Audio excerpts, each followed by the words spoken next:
Assalamualaikum warahmatullahi wabarakatuh. No, Saya Bro Tris, berjumpa lagi di acara Bincang-Bincang Dunia Kesehatan.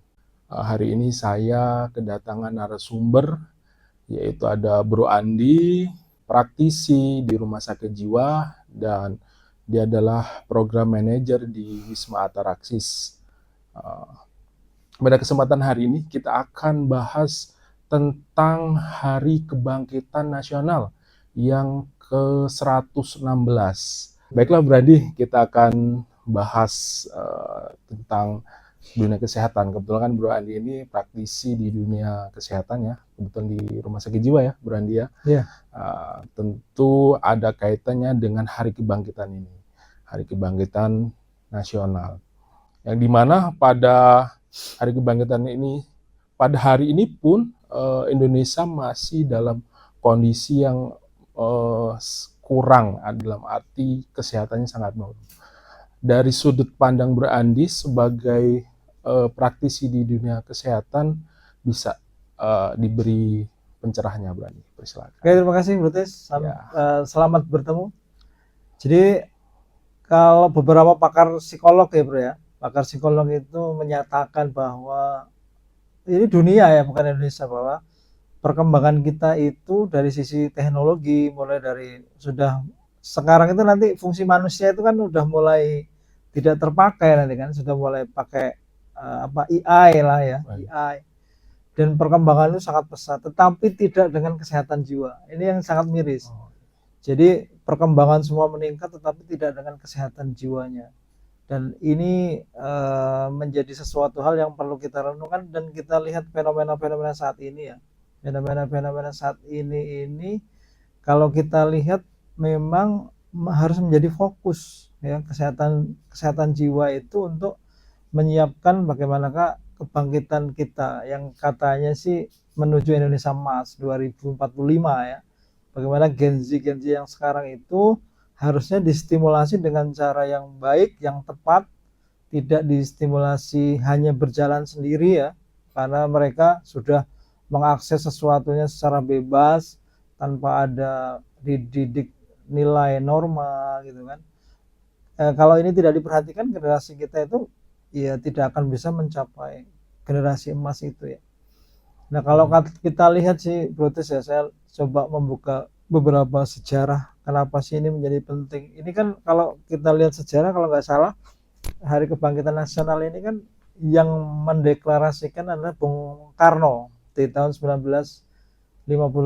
Dia melihat bahwa di kebangkitan itu kan dulu Kebangkitan Nasional itu mulai berdirinya Budi Utomo di 20 Mei 1908 oleh namanya Dr. Wahidin Sudirohusodo. Wahidin Sudirohusodo itu dia itu seorang dokter di Stovia namanya, Stovia. Nah, dia itu bersama-sama menggagas nih sama alumni Stovia ini gimana kalau kita mendirikan organisasi ini ya.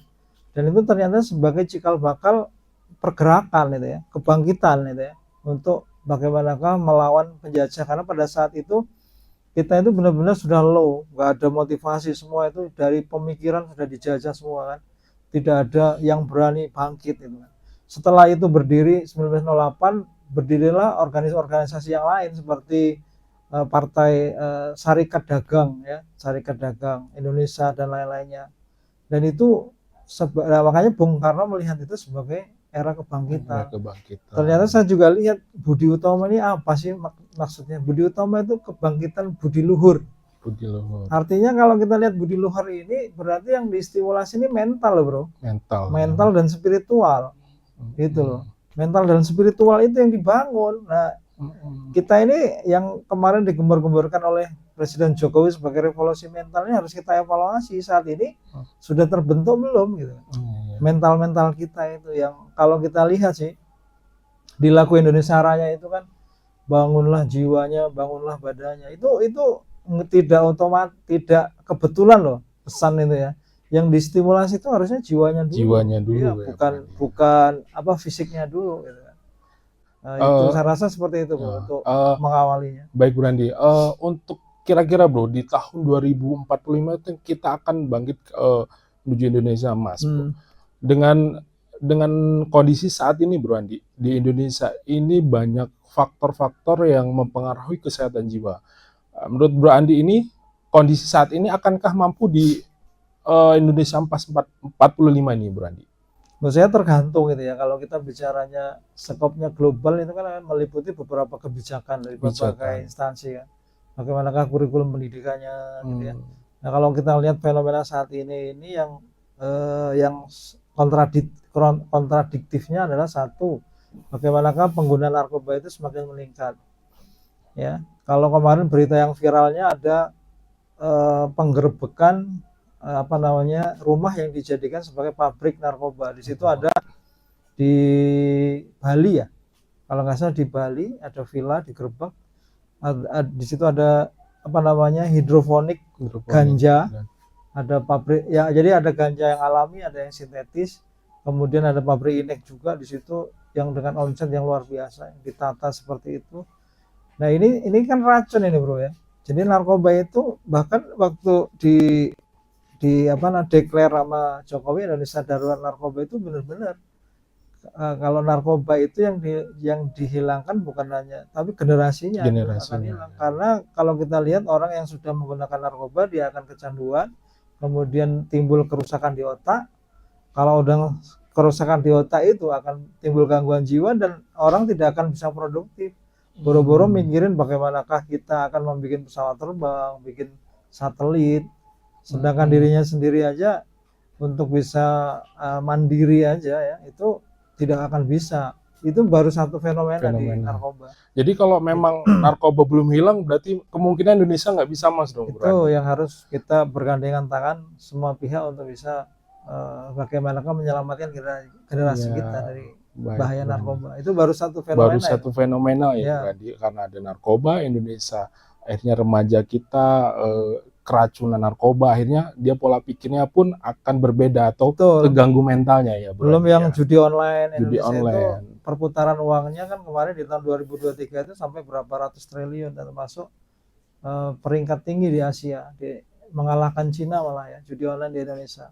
Dan ini kombinasi Bro, sekarang kalau saya di layanan ya banyak klien-klien kita itu yang dia kecanduan judi online plus juga kecanduan narkoba. Ini kombinasi itu mengakibatkan kegangguan jiwa Bro Andi ya kalau udah seperti ya, itu. Bukan hanya jiwanya itu kan, keluarganya juga, semua ya. Keluarganya yang keutuhan keluarganya terganggu. Kan dia punya utang kan, akhirnya cerai dengan istrinya, gimana nasib anak-anaknya kan?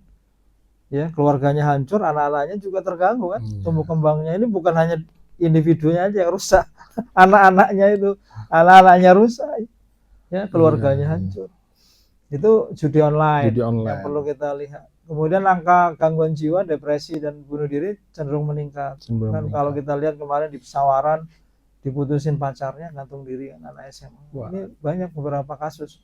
Jadi kalau kita lihat melihat generasi kita itu fragile ya namanya. Fragile itu dikatakan mudah retak. Ya, mudah retak. Jadi dia mudah galau. Ya, jadi ini yang menjadi PR buat kita untuk bagaimanakah menyelamatkan generasi kita yang ya harus semua pihak itu berperan ya. Kalau dari kami di praktisi itu juga bukan hanya menunggu si pasien sudah terganggu baru kita rehab atau kita obati, tapi kita juga harus ada upaya-upaya promosi yang tepat. Iya. Promosi itu yang harus digencarkan Bro. Jadi generasi kita di usia-usia dini itu SD itu harus sudah diedukasi terkait dengan narkoba ya. Jadi diedukasi itu untuk dijauhi ya, bukan untuk dipakai ya. Terus yang anak-anak itu yang putra yang putri juga ada edukasi tentang kesehatan reproduksi. Karena ini kita juga ada fenomena lagi pernikahan di usia anak-anak tinggi juga Bro. Jadi anak-anak kita sudah dipaksa harus menikah di usia-usia dia SMP ya, di pernikahan anak-anak kita tinggi tuh angkanya itu kalau dilihat. Jadi anak-anak ini dipaksa menikah karena dia sudah hamil karena pergaulan yang bebas. Ya. Jadi kurangnya respon orang tua terhadap anaknya ya, buruknya komunikasi dalam keluarga sehingga anak ini belum tahu konsep tentang kesehatan reproduksi, kapan dia harus menikah, bahayanya apa. Jadi akhirnya dia bergaul bebas, melakukan hubungan seks di luar nikah di usia dini, sehingga dia harus menikah. Bayangin aja kalau SMP dia sudah gendong anak, sementara dia masih asik pengen main kan. Jadi kemampuan dia untuk dirinya sendiri aja belum bisa, terus dia harus sudah jadi ibu rumah tangga. Terus nanti yang laki juga karena dia masih sekolah, akhirnya dia minta duit dari orang tuanya juga. Ini fenomena ini juga saat ini juga banyak gitu ya. Ini PR-PR kita, menurut kita yang jadi harus apa ya, diurai ya sedikit-sedikit. Kita harus siapkan beberapa pihak itu untuk bisa menyiapkan suatu strategi ya, baik dari kurikulum pendidikannya, dari sisi kesehatannya ya. Jadi generasi kita itu benar-benar kita stimulasi dari mana budi pekertinya, jiwanya ya. Memang harus ditanamkan dari saat ini ya, Brandi. Karena gini Brandi, maaf, saya berpikir Brandi, pada era saat ini saja Indonesia itu mengalami kayak keterpurukan, semakin meningkat orang dengan gangguan jiwa, dengan narkobanya yang saat ini merajalela. Apalagi nanti di tahun berikutnya dengan regenerasi kita, Brandi. Jadi ada ketakutan sendiri di kami gitu, Brandi. Jadi saat ini aja remaja, seperti Bu Randi tadi jelaskan, anak SMP saja sudah ada yang udah hamil duluan. Apalagi nanti di era selanjutnya, kalau kita nggak persiapkan dari sekarang, ada ketakutan sendiri, gimana nanti anak kita nanti, Bu Randi. Nah, menurut Bu Randi ini saat ini yang perlu sangat ditingkatkan apa nih untuk saya atau untuk kalangan yang, untuk pemirsa yang bisa mendengar ini, persiapan dini lah untuk menyiapkan generasi kita, generasi ini biar nggak sampai terpapar seperti itu, Brandi. Yang harus kita fokus adalah keluarga. Harus kita garap keluarga. Karena kan pada dasarnya anak-anak kita itu kan ada di keluarga. Dan keluarga itu fitrahnya, fitrah anak-anak itu betah di rumah. Kalau anak-anak itu lebih betah nongkrong di luar, berarti itu ada apa dengan keluarganya. Karena fitrah anak-anak itu ya betah di rumah gitu kan. Jadi itu PR buat kita semua, buat keluarga. Kita harus ajarkan keluarga, dan keluarga ini mau belajar juga harusnya kan. Ya, bagaimanakah komunikasi dengan anak, menstimulasi anak. Dan tentu saja yang nggak bisa kita lepas dari pelajaran spiritual, bro. Ya, pelajaran spiritual itu agama. Itu nggak bisa dilepas, bro. Mau pakai teori apapun, kita yang sudah teruji itu adalah konsep-konsep dari agama. Ya. Bagaimanakah kalau saya dari sisi Islam itu saya lihat bagaimanakah generasi emas yang ditanamkan ya, cara mendidik era Rasulullah itu sudah berhasil ya. Berhasil untuk menciptakan generasi-generasi yang luar biasa di usia-usia 22 itu. Dulu sahabat itu ada yang udah jadi gubernur, panglima perang. Anak-anak kita di usia seperti itu apa? Main mabar ya. Mabar ML dan malamnya melek, subuh tidur. Pagi buat tidur. Ini ya nggak bisa dibiarkan. Ya, dunia terbalik sepertinya itu fenomena yang nggak bisa kita cegah, bro. Tapi bagaimanakah kita bisa melewati itu dengan baik. Makanya Ali bin Abi Thalib itu sudah menyampaikan ya, marilah kita siapkan generasi kita sesuai dengan zamannya. Gitu. Karena potensinya anak-anak kita itu juga dilihat potensinya. Potensi anak-anak kita itu lebih cerdas karena anak-anak kita itu ya, sel-sel otak anak-anak kita itu kecanggihannya itu sesuai dengan zamannya ya, seperti laptop tercanggih di zamannya sel-sel otak itu. Artinya ya kalau kita generasi kita masih Pentium berapa, anak-anak itu udah core berapa lah ya saat ini. Itu potensinya, sehingga tergantung bagaimanakah orang tuanya menstimulasinya, memberikan contohnya, menanamkan nilai-nilai tadi ya. Nilai-nilai tadi itu berangkat yang harus digarap sih menurut saya keluarga. Makanya kalau kita di layanan itu anak-anak yang sudah seperti itu ya, yang kita terapi bukan hanya anaknya, bro, keluarganya. Jadi keluarganya betul juga. Ya, kadang kita ada namanya di orang tua itu namanya toxic parent. Jadi orang tua ini sayang juga itu bisa jadi toksik juga, berlebihan. Ketika sayangnya ini justru tidak mendidik. Itu Jadi namanya, bisa bumerang juga ya berarti. iya, toxic parent. Kalau sesuatu yang berlebihan itu seperti gula lah ya. Seperti gula itu kan kalau kelebihan kan di tubuh kita juga nggak bagus. Ya, sayang yang berlebihan, terlalu sayang berlebihan itu justru tidak mendidik. Ya, itu namanya toxic parent. Anak tidak diberikan otonomi, ya, keberanian untuk bisa berpendapat. Ini banyak klien-klien kita juga kayak gitu, ya. Jadi dia punya cita-cita tapi dipaksakan dengan cita-cita orang tuanya, ya. Jadi anak-anak ini tidak hidup dengan kesadaran dirinya.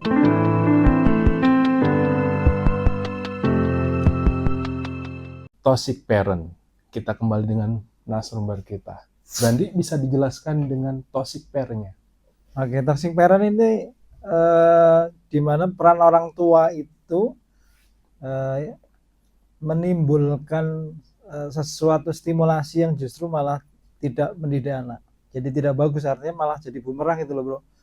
Jadi misalnya orang tua itu sayangnya tadi terlalu berlebihan. Sayang terlalu berlebihan ini justru nanti akan menimbulkan anak ini kadang orang tua itu melupakan hak-hak anak. Anak tidak diberikan kesempatan untuk bisa mengambil keputusan gitu kan. Terus merasakan beberapa hal-hal yang justru harusnya dialami sama si anak. Karena kalau melihat tugas perkembangan anak itu memang para ahli ini sudah melihat kan bagaimanakah di usia 0 sampai 1,5 tahun itu ada basic trust and mistrust itu, karena hampir semua pakar-pakar tumbuh kembang itu menyampaikan ya bahwa ketika ada satu tahap perkembangan yang tidak tercapai di usia itu akan mengganggu di perkembangan berikutnya. Ini salah satu contoh bro, misalnya ya di usia 0 sampai 1,5 tahun lah ya, 0 sampai 1,5 tahun adalah basic trust, di mana seseorang itu, si bayi baru lahir, dengan stimulasi orang tuanya itu si bayi ini akan membangun trust yang pertama kali ya. Trust yang pertama kali, kalau stimulasinya cukup, kasih sayangnya cukup, dekapan dari orang tuanya bagus gitu ya, ketika dia menangis segera direspon sama orang tuanya, ini dia akan terbentuk rasa percaya diri itulah ya, rasa percaya dalam diri dia untuk mempercayai orang lain bahwa dia dikasih sayang, dia mendapatkan kasih sayang. Ketika itu tidak tercapai, dan nanti ketika usia dewasa ada kemungkinan dia susah untuk membangun hubungan relationship dengan orang lain ya. Itu namanya kegagalan di tumbuh kembang. Nah ini pada toxic parent ini beberapa orang tua itu memaksakan haknya atas anak ya, haknya anak kamu harus gini, didikte loh bro, didikte ya. Sayangnya juga berlebihan, apa yang diminta dikasih ya, karena orang tuanya, aku punya anak buat apa, saya kerja kayak gini buat apa kalau bukan buat anak. Nah ini jadi itu nanti jadi bumerang. Sama seperti gula lah ya, kalau gula itu berlebihan juga gigi anak-anak juga kropos kan, terus kita jadi bisa diabetes juga kan. Jadi sesuatu yang berlebihan itu justru akan menimbulkan toksik, yang tadinya kasih sayangnya harus memandirikan anak akan bisa survive dengan kehidupannya ya. Jadi orang tua yang harus benar, dia harus melihat tumbuh kembang anak itu bagaimanakah dia harus distimulasi. Jadi bukan nanti justru dengan kasih sayang yang berlebihan itu justru membuat anak ini tidak bisa tumbuh kembang sesuai dengan yang diinginkan, tidak bisa beradaptasi dengan dunia gitu ya. Jadi anak itu tidak bisa survive ya, anak itu mudah cengeng, ataupun justru anak seperti beberapa kasus ini anak justru malah timbul gangguan ya. Saat ini ada yang mengalami gangguan jiwa. Jadi anak itu dipaksa dengan cita-cita orang tuanya gagal, terus kemudian akhirnya timbul gangguan ya, sampai saat ini justru sudah semakin kronis sakitnya ya, sudah schizofren malah ya. Schizofren itu sebagai kronis. Beberapa kasus juga banyak itu di rumah sakit jiwa, itu beberapa kasus juga banyak. Bahkan ada yang dia mencalonkan diri anggota dewan, dipaksa orang tuanya jadi, tapi malah gangguan kan, anak-anak juga ya, jadi anggota dewan tetapi dia malah ada gangguan ya, karena sebenarnya dia nggak pengen jadi anggota dewan itu, tapi karena orang tuanya yang yang memaksa dengan keinginannya. Mungkin orang tuanya punya power ya. Jadi apa sih bro? Prestise ya. Jadi kalau ditanya anakmu di mana, anakmu kerja apa? Nah ini yang saat ini yang banyak terjadi juga seperti itu. Gitu. Baik Bu Andi, saya ambil dari apa yang sudah Bro Andi berikan itu, menurut saya Bro Andi, gimana sih Bro Andi, keluarga ini saat ini kan apa namanya, kurang informasi atau edukasi, sehingga keluarga ini cenderung dia mendikte anak yang harusnya pendidikannya seperti A, ternyata dia B, karena dia kurangnya pengetahuan. Gimana sih Bro Andi biar keluarga ini punya ilmu seperti itu? Apakah dia perlu pengajian atau perlu informasi dari mana Bro Andi? Kira-kira untuk jadi orang tua yang baik itu seperti apa Bro Andi? Sekarang jadi itu ya perlu belajar bro, belajar ya. Jadi belajar itu sebenarnya harus dimulai dari ketika dia akan menikah. Makanya sebenarnya kelas-kelas pranikah itu menjadi penting itu. Ya kalau kita saat ini kan menikah itu dibekali cukup dengan khutbah nikah selama paling 1 jam itu udah kelamaan itu ya, nggak boleh lama-lama tuh. Ya nggak bisa dengan waktu 1 jam dia harus membekali untuk kehidupan yang jangka panjang, bahkan untuk sampai kehidupan yang bahagia sampai akhir aja nggak akan bisa lah. Orang kita aja minum obat 2 jam baru bereaksi gitu kan, baru ada reaksi. Ini dewasa. Nah itu kelas-kelas pranikah ini yang masih jarang nih bro. Bagaimanakah nanti komunikasi kamu dengan suami? Jadi bagaimanakah kamu niat menikah itu seperti apa? Harus dibekali ya. Terus cara tupoksinya apa ya, laki-laki dan perempuan itu seperti apa. Bahkan saat ini justru berkembang itu. Bagaimanakah kita harus bisa memahami laki dan perempuan. Jadi mulai dari, karena ada kasus bro yang sering saya pernah dengar dari beberapa ceramah ustadz ya. Itu ada kasus ya. Jadi ada waktu itu ada yang nanya nih sama ustadz, ini anak saya ini, anak yang nomor 1 ini kenapa ya kalau disuruh kok melawan ya, terus kemudian susah lah ya, perilakunya itu tidak sesuai ekspektasi orang tuanya, cenderung melawan sama orang tuanya, susah diomongin. Tetapi anak yang nomor 2 ini nurut ya, anak yang nomor 2 itu baik, nurut, artinya dikasih arahan sekali itu ngerti ya, artinya menyejukkan hati orang tua lah ya. Nah ini ternyata setelah ditanya gimana hubunganmu sama suami pada saat kamu hamil, oh ternyata iya ketemu pada saat dia anak pertama itu, karena dia mungkin baru adaptasi ya adaptasi. Ternyata kan kalau kita menikah itu kan berbeda bro, waktu pacaran itu mesra, begitu sudah menikah kan karakternya udah kelihatan muncul semua ya, suaminya males, terus mandi aja anduk taruh sembarangan gitu kan. Mangan ya teriak-teriak, tinggal nyiapin aja dia teriak-teriak kan. Nah hal-hal seperti itu ternyata pada saat dia hamil banyak konflik sama suaminya ya, konflik dengan suaminya, berdampak lah suasana emosi ya, emosi wanita tadi pada saat dia hamil akan tertransfer kan pada anaknya. Nah, beda dengan pada saat dia hamil yang kedua, punya anak yang kedua itu suasananya sudah kondusif ya, sudah saling bisa memahami, suami sudah support. Artinya pada saat dihamil dia mendapatkan ketenangan dari pasangannya. Dan ketika sudah besar, beda hasilnya bro. Hasilnya beda. Berarti memang dimulai dari orang tuanya dahulu ya. Betul. Dari jadi pranikah. Ini perlu ilmu dari pranikah, perlu ilmu belajar. Terus sudahlah dia sudah menikah, bagaimanakah parenting ya. Kalau kita bicara parenting itu sebenarnya bukan yang anak yang harus belajar, orang tua ini yang harus belajar. Lebih belajar ya. Untuk bagaimanakah mendidik anak. Itu. Dan ini PR buat kita saat ini ya.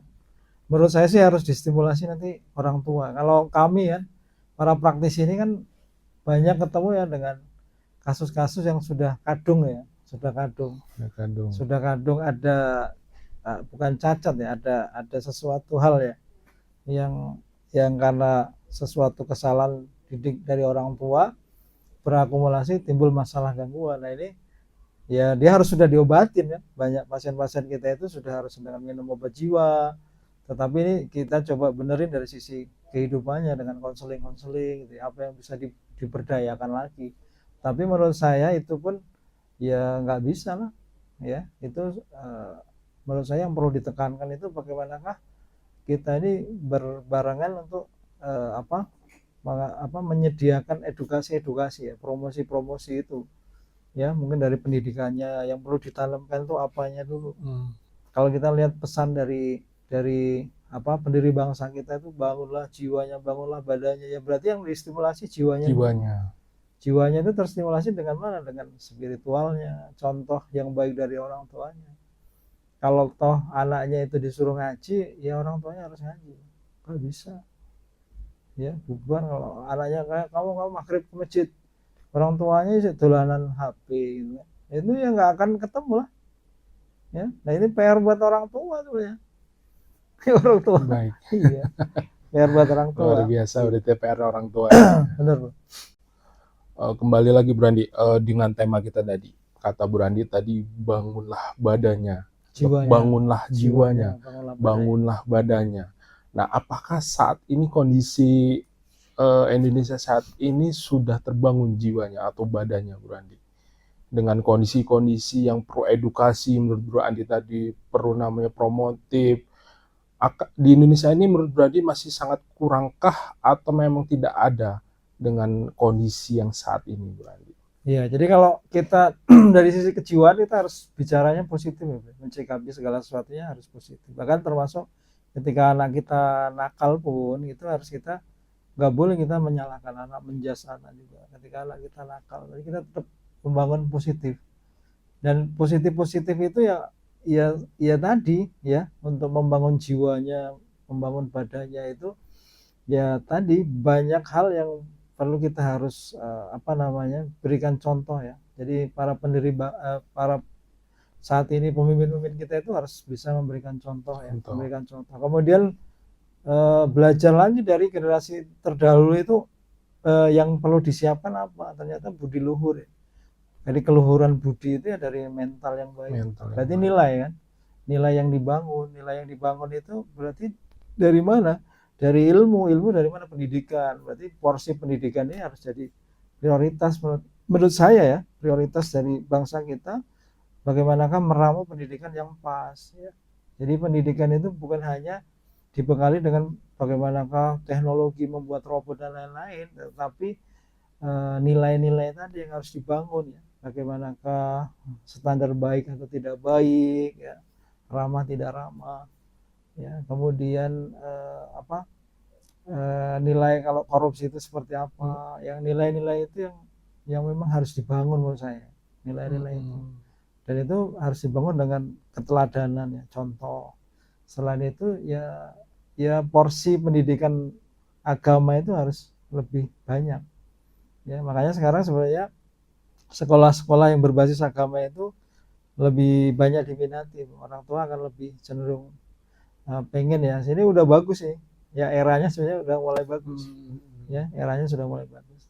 Tetapi memang perkembangan zaman tadi yang saat ini dengan adanya gadget itu, yang saat ini serba media sosial dan lain-lainnya ya, serba instan, itu yang harus kita sikapi juga.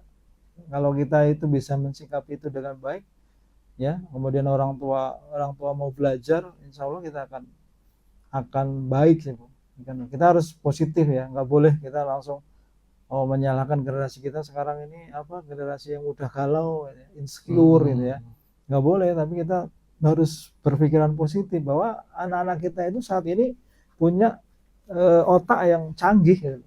Tergantung kita yang memprogramnya lah ya. Memprogramnya gimana?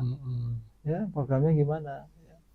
Menurut saya sih, kalau sisi saya dari praktisi kesehatan sih seperti itu ya. Seperti itu. Karena kalau dari sisi yang lain mungkin beberapa ahli yang bisa melihat itulah ya, yang bisa melihat itu sebagai suatu kebijakan-kebijakan. Kalau menurut saya seperti itu ya.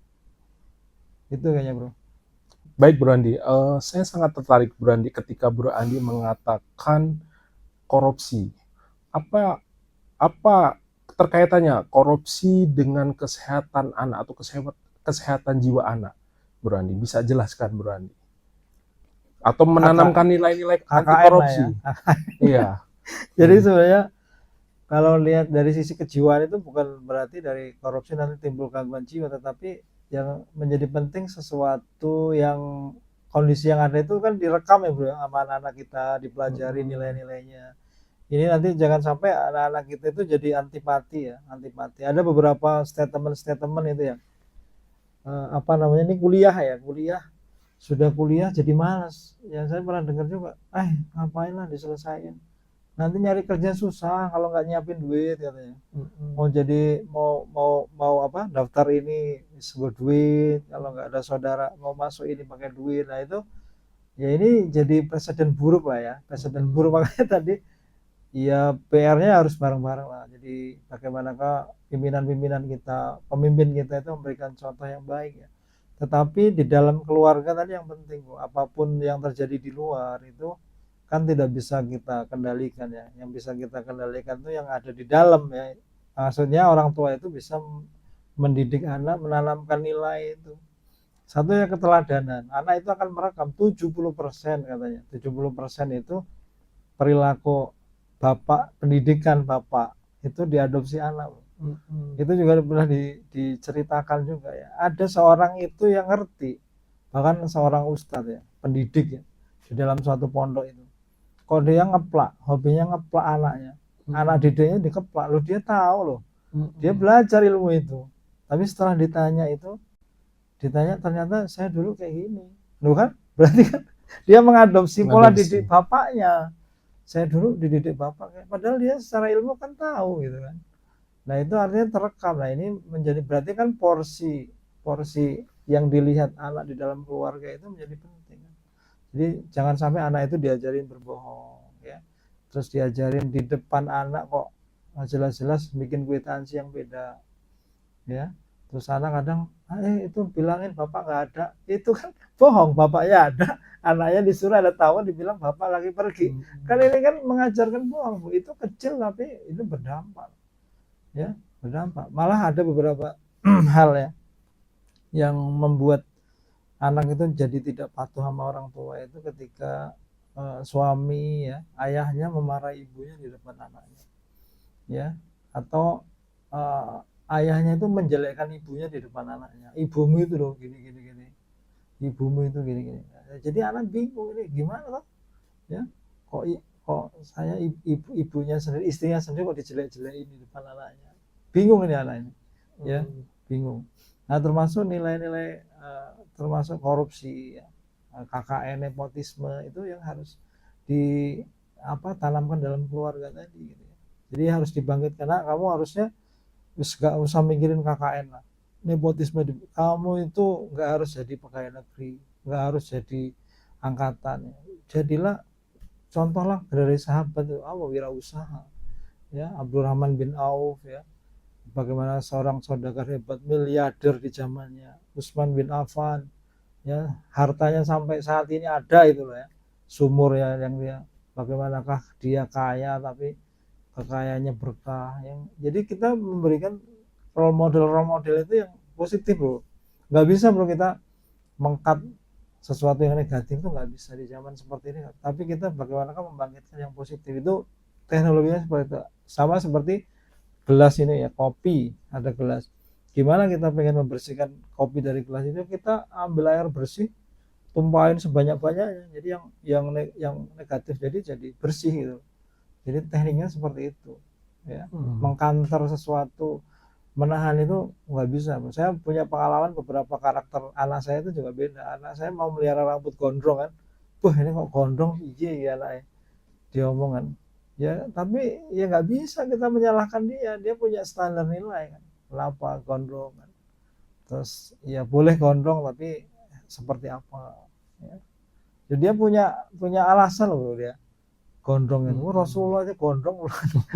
Kita mau standar kita gondrong nggak bagus kan. Kok anak gondrong gitu, anak pendidikan kok gondrong gitu. Ya tapi kita harus sudah bisa memahami karakter anak, nggak boleh menyalahkan, membandingkan anak, itu nggak boleh ya. Termasuk bagaimanakah mengajarkan nilai-nilai luhur tadi dalam keluarga. berbohong, terus apa, curang ya, anaknya ngelihat tuh bapaknya curang itu kan, ya nggak boleh itu akan terekam kan, oh bapak kayak gini loh, ya boleh berarti kan, nah kan repot urusannya itu. Ya. Saya rasa itu sih kalau untuk terkait dengan korupsi tadi. Jadi benar-benar orang tua itu harus jadi role model yang Betul. baik, berani ya. Biar ditanam, biar direkam sama anaknya ke depannya, oh saya harus seperti ini gitu. Memang kalau kita mencontoh yang baik pasti direkam sama anaknya gitu berani ya.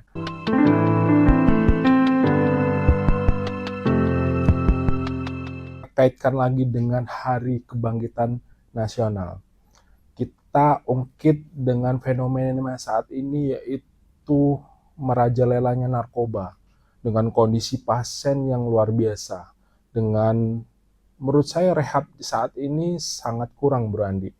Jumlah rehabnya. Jumlah rehabnya, Bro. Menurut Bro Andi sebagai praktisi di bidang narkoba atau bidang kesehatan narkoba, kondisi saat ini para pecandu itu seperti apa, Pak Bro? Seperti apa, Bro Andi? Apakah masih punya harapan besar ketika dia orang sudah memakai narkoba? Akankah dia akan menjadi keterpurukan atau bisa produktif kembali, Bro Andi? Boleh. Untuk ininya, pecandunya ya. Pecandunya, Bro Andi. Kalau fenomena tadi yang saya sepakat dengan Bro Tris tadi ya, jumlah rehab saat ini ya minim banget ya, masih minim banget ya. Terus kemudian kan kalau kita lihat juga yang rehab juga tidak signifikan juga, Bro ya. Jadi kemana ini kan, gunung es tadi loh. Fenomena gunung es. Gunung es. Ya, fenomena gunung es. Bahkan sekarang ada yang mau mengkampanyekan untuk melegalkan ganja kan. Melegalkan ganja dengan alasan ganja tadi untuk kesehatan ya, kesehatan. Ya, memang ada efek dari kesehatannya beberapa jurnal ya, tetapi memang halusinogennya itu tinggi loh. Ya. Yang banyak sekali case pasien-pasien kita psikotik karena ganja gitu. Itu dari sisi kondisi politik lah ya, politik ya. Nah, kemudian fenomena tadi kan kalau bicara narkoba ini kan ada di BNN sendiri ya, ada namanya supply reduction, demand reduction, dan harm reduction tadi. Supply reductionnya itu ya harus dikurangi supply-nya ya. Supply-nya itu tugasnya si aparat ya, kepolisian. Makanya kemarin yang saya sampaikan tadi ya, ada villa ini loh, villa didesain ya untuk ganja hidroponik, dan dia udah panen berapa kali, 2 kali ya. Jadi dia produksi di situ ganja yang alami, ganjanya bukan dari Aceh nih Bro, dari kalau nggak salah bibitnya itu dari Polandia kalau nggak salah, apa Rumania itu ya, saya lupa. Dia udah panen 2 kali ya, sudah didesain dengan alat, nggak perlu disiram itu ya. Jadi di villa itu udah dengan dengan panel-panelnya itu udah di situ, produksinya tiap bulan panen itu. Dan ada ganja yang alami, ganja yang sintetis ya. Terus belum produksi dari ekstasi ya, beberapa sintetis diproduksi di situ kan. Nah, ini kan ya nggak bisa tidur harusnya dari penegak hukumnya. Nah, dari demand reduction itu bagaimanakah kayak praktisi kami ya sebagai konselor, perawat ya, psikolog ini merehab. Bagaimana kalau orang sudah memakai ini nggak kecanduan ya, kebutuhan barangnya itu jadi bisa direduksi ya. Jadi gimana dia yang sudah memakai direhab biar tidak memakai lagi, itu namanya demand reduction. Ini tugas kita ya. Tadi yang jadi masalah bahwa adiksi itu adalah chronic relapsing brain disease. Memang dia kemungkinan relapsnya tinggi Bro, hampir sekitar 40, bisa sampai 30-40%. Jadi orang yang sudah rehab clean itu ada kemungkinan lagi untuk bisa relapse, tergantung tadi niat dari internal. Clean itu apa Bro Andi? Ya, clean itu apa? Bersih. Oh, bersih. Misalnya dia udah rehab kan, dia udah nggak pakai nih. Oh sudah iya. Clean artinya. Tapi begitu dia keluar dari tempat rehab gitu kan, dia gimana nih niat untuk nggak makainya masih tinggi atau enggak ya. Terus dukungan keluarganya gimana, circle-nya gimana ya kan, terus mungkin spiritualnya bagus apa enggak.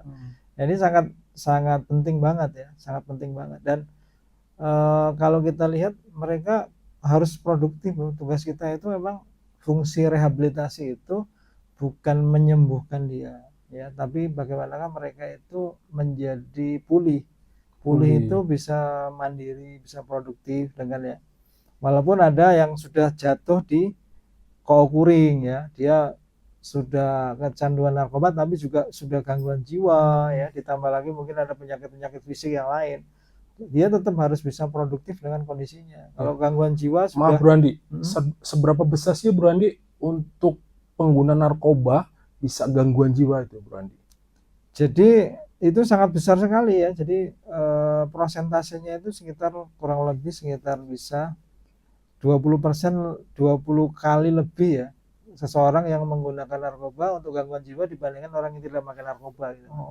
Ya, jadi nanti penyakitnya itu banyaknya bisa depresi, bipolar, dan bisa psikotik atau schizofren.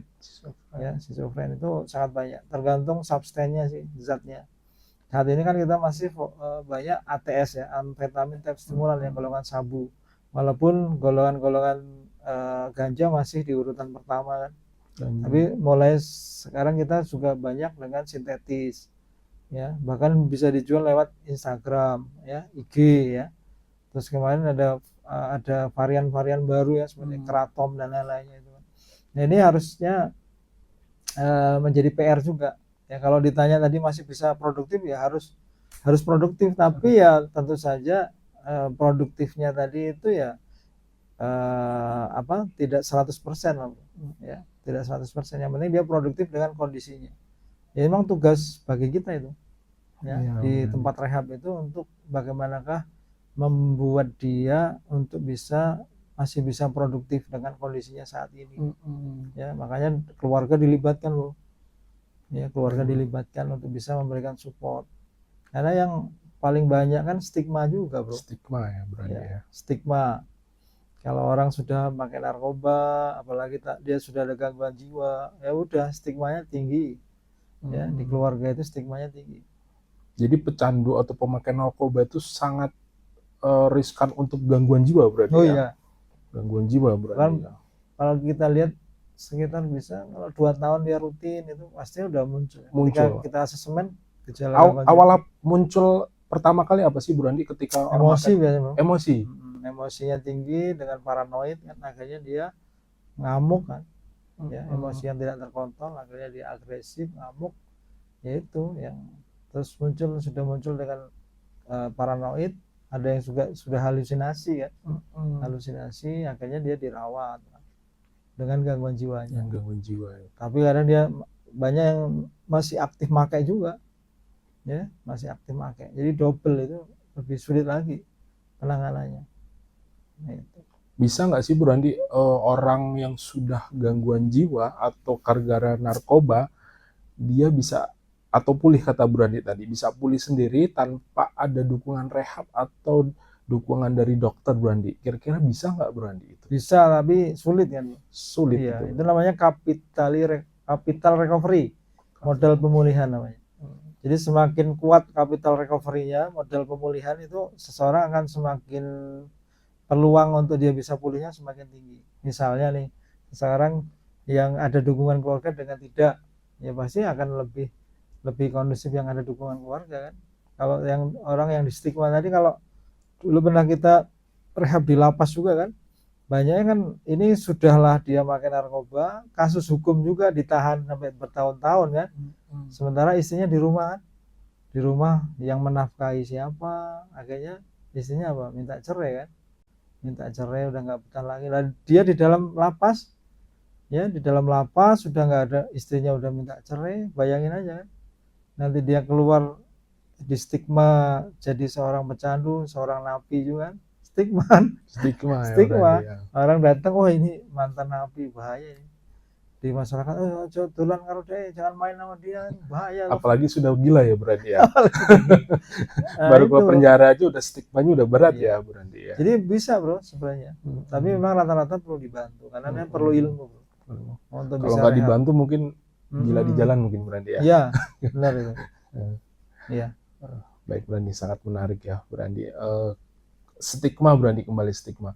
Gimana cara untuk begitu kita nggak ada stigma lagi, kita ikut rehab nih, tapi kadang stigmanya orang rehab itu terkadang buruk di masyarakat. Akhirnya apa? Orang nggak mau rehab atau nggak mau berobat karena dia takut stigma itu, Bro Andi. Kira-kira menurut Bro Andi harus seperti apa sih seorang pecandu ini? Gitu, Bro Andi. Ya tadi upaya-upaya promosi itu mengenalkan ke masyarakat itu yang harus diiklankannya harus gencar ya, bahwa di rehab itu seperti ini gitu kan. Terus peluang untuk bisa pulihnya seperti ini ya.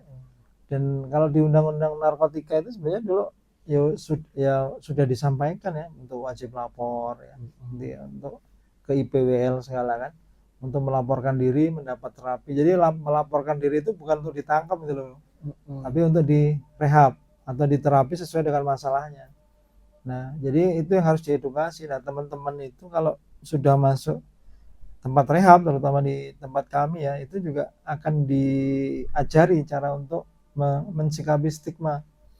Ya, caranya misalnya kalau kamu di stigma itu ya nggak bisa. Stigma itu tidak bisa kita cegah, ya. Gimana sikap orang terhadap diri kita itu nggak bisa dicegah, tapi kita harus menunjukkan. Dengan menunjukkan itu harapannya stigma tadi menjadi menurun ya. Orang lebih percaya lagi pada kita. Nah, itu yang tugas. Caranya gimana sih? Ya itu kita ajarin ke mereka, kita bekali. Nah, kalau kamu diomongin orang, kalau kamu didiskriminasi orang, di stigma, apa yang harus dilakukan? Jangan nanti kamu langsung putus asa, kamu pakai lagi. Justru kamu harus menunjukkan sesuatu yang positif sehingga pandangan orang juga berubah. Sesuatu itu jadi talent ya. Jadi talent atau justru malah menjadi semangat dia untuk menunjukkan, semakin belajar gimana cara saya harus bisa menunjukkan seperti ini. Nah, itu memang ya harus dibekali. Kita memang tugas kita seperti itu, membekali. Baik, Bro Andi, ya, luar biasa Bro Andi. Jadi memang dunia kesehatan ini, mental ini memang perlu diuji banget ya Bro Andi ya. Di narkobanya, dengan problem-problem dunianya, lagi dengan stigma yang mungkin di masyarakat ya Bro Andi. Yang terakhir Bro, untuk closing statement di tema kali ini Bro, boleh disampaikan? Ke sana ya, kamera ya? Boleh. Oh iya. Jadi untuk Hari Kebangkitan Nasional kita harus optimis bahwa generasi emas 2045 itu bisa terwujud. Ini menjadi PR. Marilah kita bergandengan tangan, menguatkan keluarga-keluarga kita, agar generasi kita terstimulasi dengan baik. Ingat pesan dari pendiri bangsa kita, bangunlah jiwanya, bangunlah badannya. Jiwa dulu yang harus dibangun, sesuai dengan semangat budi utama untuk keluhuran budi. Di budi itu jiwa yang harus distimulasi terlebih dahulu. Saya rasa itu. Terima kasih. Terima kasih Bro Andi atas materi yang sudah disampaikan. Semoga bisa bermanfaat untuk semuanya. Terima kasih pemirsa. Semoga apa yang sudah disampaikan Bro Andi bisa bermanfaat dan sebagai motivasi buat kita semua. Saya ucapkan terima kasih. Wassalamualaikum warahmatullahi wabarakatuh.